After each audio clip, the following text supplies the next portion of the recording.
The first golden rule of intuition is that intuition doesn't negotiate. It doesn't go back and forth. There's no bargaining. That first intuitive hit that feels clear, serene, instant, that's your intuition.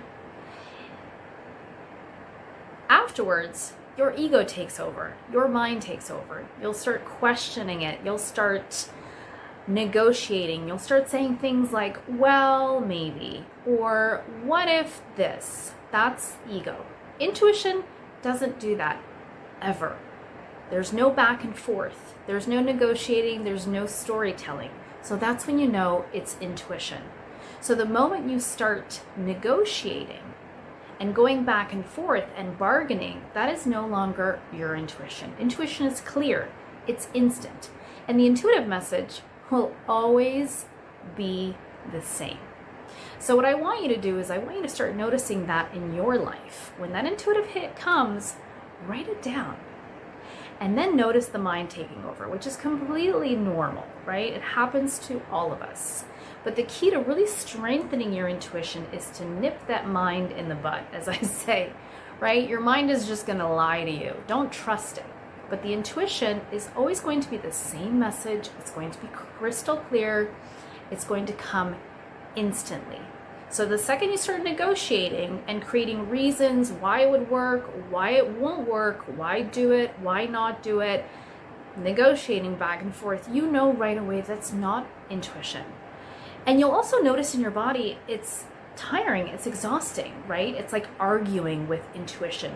When you have an argument with somebody, it's exhausting. So notice that in your body. The bargaining, the hesitation, the negotiating is heavy. It's exhausting. It takes a lot of energy. Intuition doesn't do that. Intuition is instant. So with intuition, there's no negotiation. So next time you get an intuitive hit, trust it and just nip that mind in the butt and don't let it negotiate it. Don't let it talk you out of it.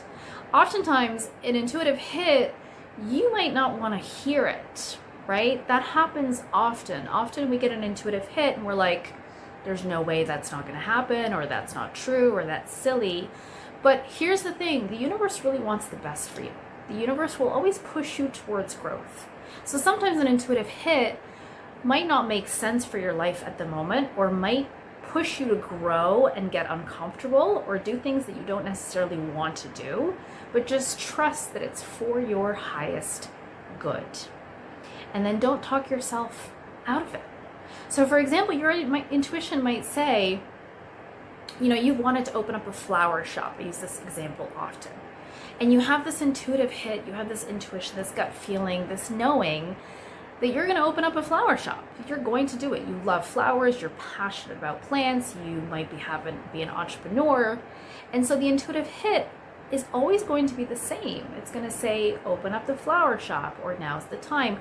Or when you pass by a flower shop, you instantly get that feeling, an intuitive hit of, that's going to be mine in the future. But then the mind takes over, right? And then the mind says, but what if I build a business and it fails? Well, maybe I should wait until the economy's in a better place. You start negotiating back and forth. And then you end up talking yourself out of it. That feels heavy. You get frustrated because you're not honoring what's meant for you. And then you ignore it and you go living life and it starts back all over again, right? And then again, you get the intuitive hit of the flower shop. By the way, the key to get out of that loop is to take an action. But I actually dive deeper into my course, Living Intuitively. So intuition doesn't negotiate. It'll always give you the same message.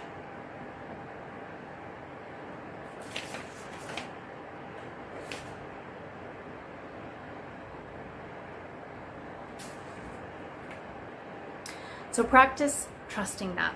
Next time you get the intuitive hit, notice it, write it down, and follow through with some kind of action.